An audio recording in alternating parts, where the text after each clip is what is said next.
Hello, SSS pensioners! It's me, Angel. Welcome sa aking YouTube channel. Sasagutin ko tong comment ni Sir Ferdinand. Hi, sir.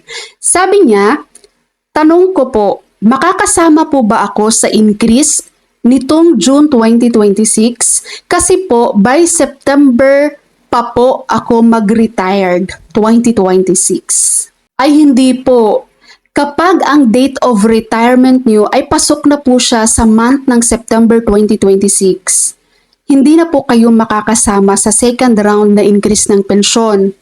Hindi kayo makakasama sa increase sa first cut-off nitong June 2026 at hindi rin kayo makakasama sa second cut-off ng increase sa September 2026. Two cut-off po ang nangyari ngayon sa second round increase ng mga pensioners. Ang first cut-off for pensioners as of May 31, 2026. Ang kanilang second round increase ay nag-take effect po nitong June 2026. Hindi po kayo kasama doon dahil hindi naman kayo pensyonado as of May 31, 2026. Ang second cut-off naman sa mga pensioners na meron pong date of retirement mula June 1, 2026 hanggang August 31, 2026.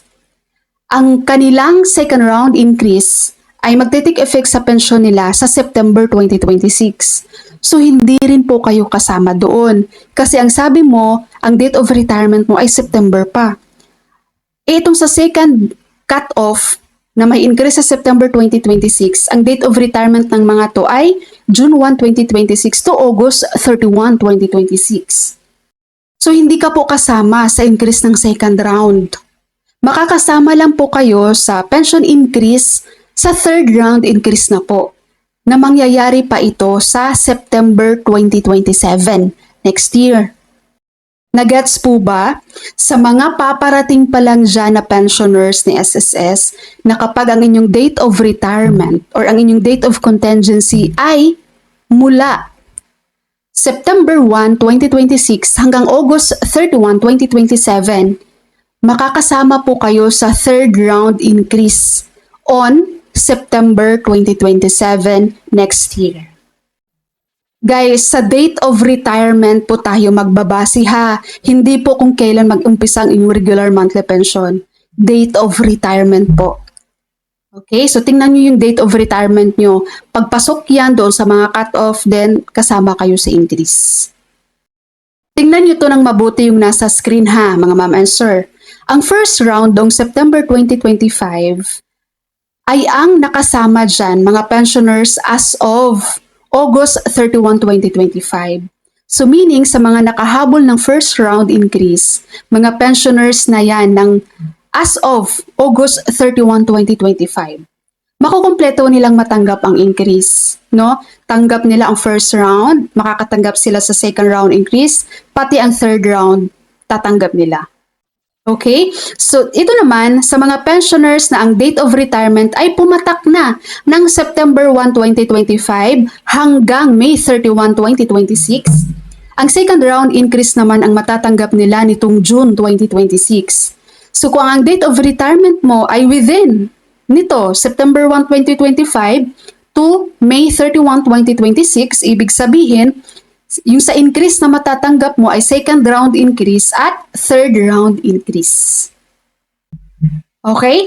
And then sa mga pensioners na ang date of retirement ay pumatak ng June 1, 2026 to August 31, 2026, second round increase din ang matatanggap.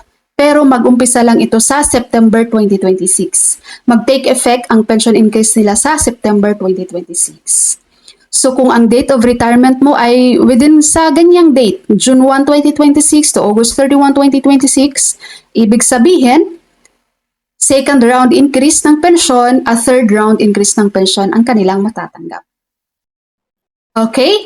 Then sa mga pensioners na may date of retirement ng September 1, 2026 to August 31, 2027, sa third round increase po nyo matitikman ang increase ng inyong mga pensyon.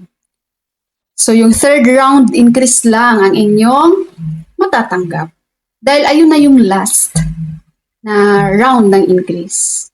Kaya ang swerte ng mga paparating pa lang na pensioners dito, tapos makahabol, no, ang date of retirement mo, makahabol ka sa pinaka-last date, August 31, 2026. So kapag, ay 2027. So kapag August 31, 2027 ang date of retirement mo, makahabol ka pa sa third round increase pension, makasama ka pa doon. Pero kapag pumatak na yan ng September 1, 2027 onwards, wala, hindi nyo matitikman yung increase. Okay? So yun sa may mga date of retirement ha, mula September 1, 2027 onwards. Hindi na kayo kasama sa increase, guys. Okay? Maliban na lang kung darating ulit ang mga taon na meron ulit increase na mangyayari sa mga pensioners. At sana kapag bago na yung presidente, no, ganun din ulit, magkaroon ulit sana ng increase ang ating mga pensioners.